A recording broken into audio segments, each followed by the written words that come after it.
Assalamualaikum warahmatullahi wabarakatuh. Setelah kemarin kita membahas mengenai sifat listrik, sifat magnetik, kali ini kita lanjutkan dengan membahas sifat optik material. Oke, yang pertama yang akan kita bahas nanti adalah pendahuluan, yang kedua sifat optik material, yang ketiga pengukuran sifat optik, dan yang keempat adalah manfaat sifat optik material.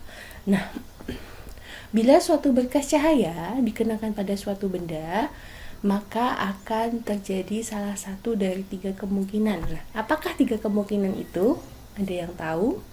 Jadi saat sebuah cahaya, berkas cahaya menembus sebuah bahan atau sebuah material, apakah yang akan terjadi?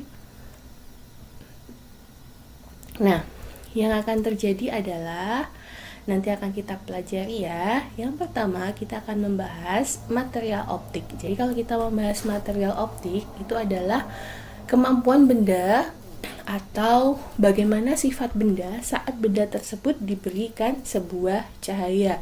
Jadi di sini membentuk sebuah segitiga ya antara cahaya, benda, dan optik itu sendiri. Nah, optik apa itu optik? Optik adalah cabang fisika yang menggambarkan kelakuan dan sifat cahaya dan interaksi cahaya dengan materi. Bidang optik biasanya digambarkan sifat cahaya tampak, inframerah, dan ultraviolet. Tapi karena cahaya adalah gelombang elektromagnetik, maka gejala yang sama juga terjadi pada sinar X, gelombang mikro, gelombang radio, dan bentuk lain dari radiasi elektromagnetik.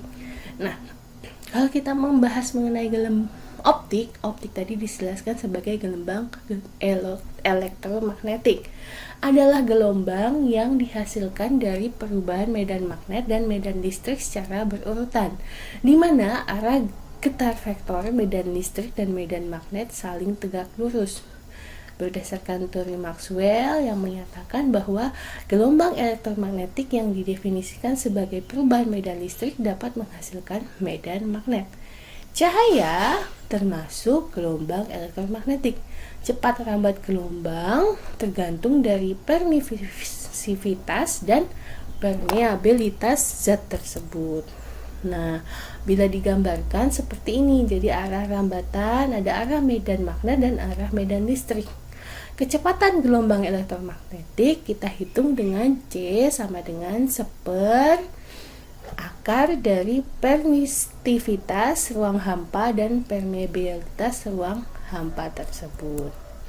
Nah, spektrum dari cahaya atau radiasi elektromagnetik itu berdasarkan frekuensinya itu akan menghasilkan visible spektrum yang berbeda-beda atau akan menghasilkan warna yang berbeda-beda pula. Makanya ada inframerah, infrabiru, ultraviolet, itu berdasarkan panjang gelombang, frekuensi, dan energinya. Bisa kita lihat di tabel ini ya.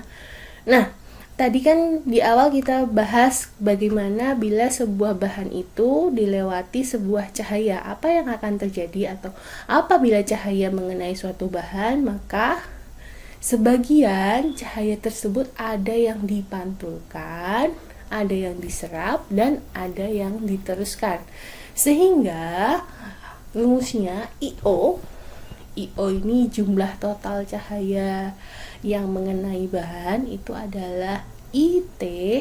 T di sini adalah yang transmitted atau yang diteruskan, ditambah dengan IA ini yang terabsorpsi, dan IR ini adalah refleksi. Jadi jumlah cahaya total yang mengenai bahan itu akan mengalami 3 peristiwa ini. Sebagian akan dipantulkan, sebagian akan diteruskan, dan sebagian lagi akan diserap. Nah, sedangkan intensitas radiasi, nanti ada persamaan juga, namanya intensitas radiasi itu adalah menyatakan watt per meter persegi sesuai dengan energi yang ditransmisikan per unit waktu di area yang tegak lurus terhadap arah propagasi. Sehingga persamaannya menjadi T plus A plus R sama dengan 1, di mana T tadi ya, T yang tertransmisi, A yang terabsorpsi, dan R adalah yang terrefleksi. Nah, berdasarkan responnya terhadap cahaya, benda atau material terbagi menjadi 3. Yang pertama adalah material transparan, yang kedua adalah material opak, dan yang kedua adalah material transkulen. Ketiga perbedaan benda ini itu berdasarkan kemampuannya untuk meneruskan cahaya. Nah, benda yang transparan berarti sebagian besar cahayanya akan tertransmisi atau diteruskan. Sebaliknya, benda opak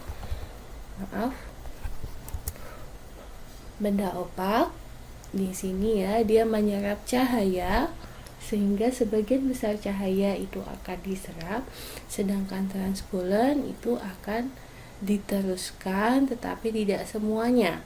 Itulah perbedaannya ya. Jadi yang ini adalah benda opak yang biru, yang hijau ini adalah benda transkulen, dan yang bening ini adalah benda transparan. Seperti itu bisa dimengerti ya. Nah, benda yang opak atau buram adalah benda yang menyerap absorpsi cahaya sesuai dengan hukum Lambert yang menyatakan intensitas cahaya setelah menembus bahan setebal X sama dengan intensitas awal dikalikan dengan E pangkat min koefisien absorpsi bahan. Nah, cara menghitung cahaya atau seberapa besar cahaya yang diserap itu dengan menggunakan rumus Lambert ini. Sedangkan transkulen material adalah material yang dapat meneruskan sebagian cahaya dan sebagian yang lain terpencar.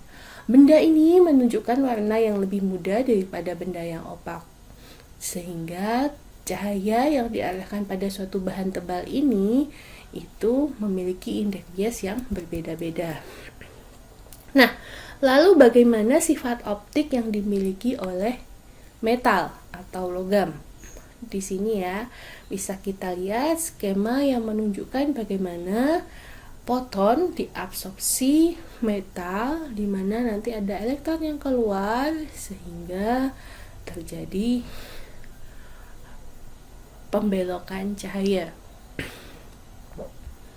Nah, re-emission of photon of light by the direct translation of an electron from a high to a low energy state. Jadi energinya elektron berpindah dari energi yang tinggi ke energi yang rendah. Nah, sifat optik logam tadi bisa disimpulkan bahwa semua frekuensi dari sinar tampak akan diserap oleh logam karena terus-menerus tersedia tingkat elektron yang kosong, sehingga elektron akan bertransisi. Nah, sebenarnya metal bersifat opak untuk semua radiasi elektromagnetik yang mempunyai frekuensi rendah, mulai dari gelombang radio hingga sinar ultraviolet. Metal akan bersifat transparan untuk gelombang yang mempunyai frekuensi radiasi tinggi, contohnya sinar X dan sinar gamma. Nah, logam itu terdiri dari dua keadaan, filled states dan empty states. Ketika foton diarahkan pada logam, energi mereka digunakan untuk merangsang elektron ke empty states. Nah, penyerapan foton terjadi pada lapisan luar yang sangat tipis, sekitar 1 nanomikro.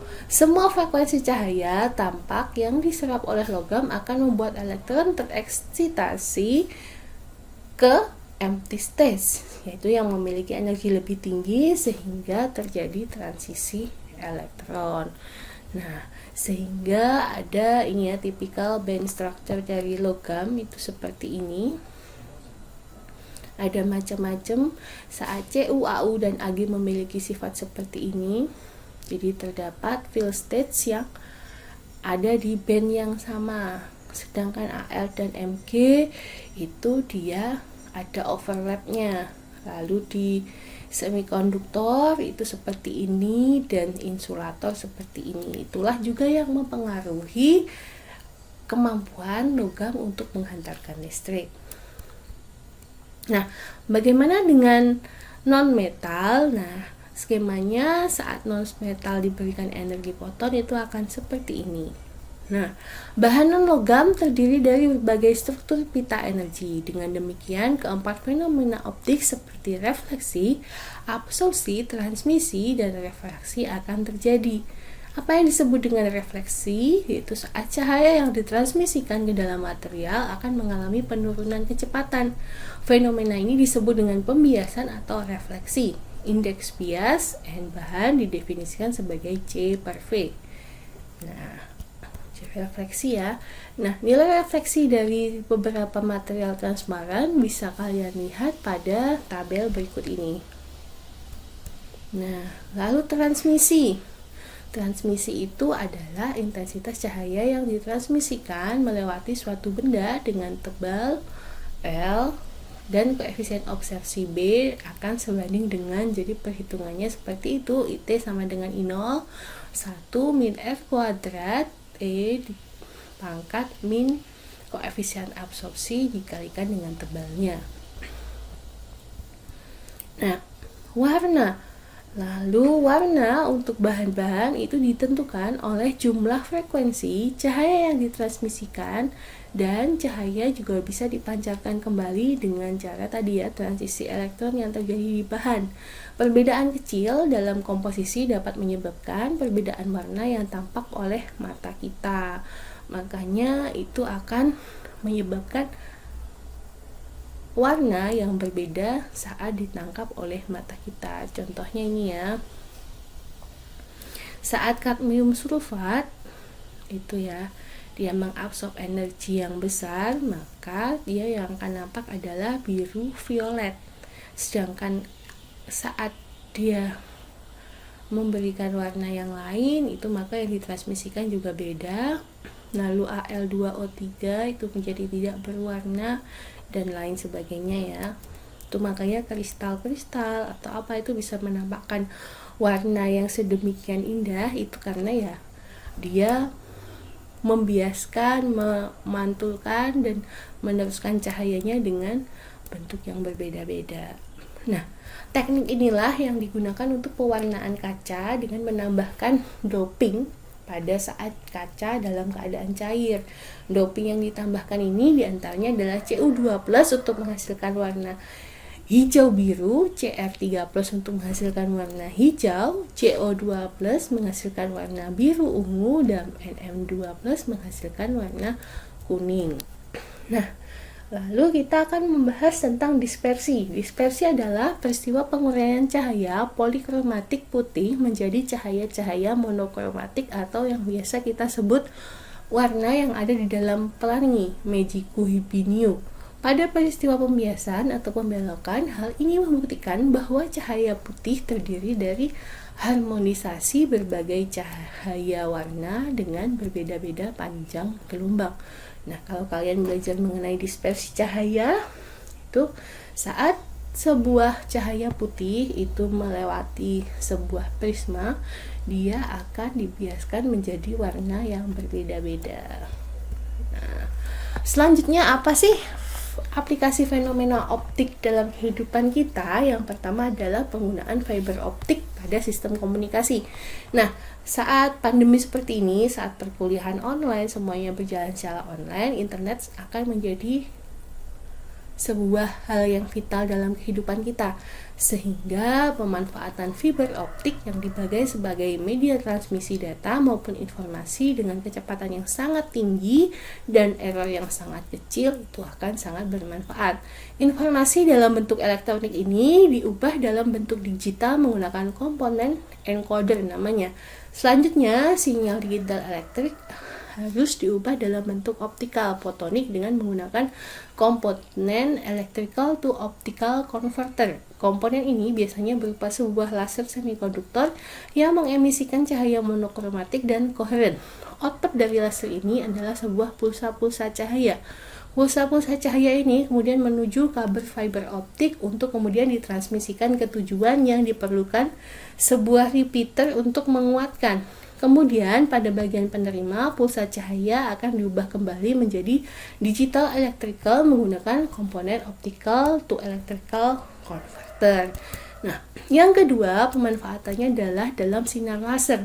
Laser atau light amplification by stimulated emission of radiation adalah sumber cahaya koheren yang kuat, yaitu monokromatik pada semua fase. Material laser asli yang masih tetap digunakan terdiri dari batang kristal tunggal ruby seperti Al2O3 yang mengandung dopan ion Cr3+ sebagai larutan padat, sehingga bisa berwarna-warni ya. Laser terkini berbentuk material padat, cair atau gas dan keramik, gelas maupun semikonduktor. Pada semua jenis material tersebut, elektron material laser tereksitasi ke level energi yang lebih tinggi oleh stimulasi yang sesuai. Lalu yang ini luminescence, ini sifat optik ya. Jadi beberapa material itu dapat menyerap energi dan kemudian memancarkan sebuah cahaya tampak. Fenomena ini dikenal dengan luminescence. Energi diserap ketika elektron mesin menuju tingkat energi yang lebih tinggi. Sedangkan cahaya tampak dipancarkan saat elektron tersebut kembali ke tingkat energi yang lebih rendah. Oke, mungkin sampai di situ saja pembahasan kita kali ini mengenai material optik. Sampai jumpa di pertemuan minggu depan. Tetap jaga kesehatan dan tetap semangat belajar. Assalamualaikum warahmatullahi wabarakatuh.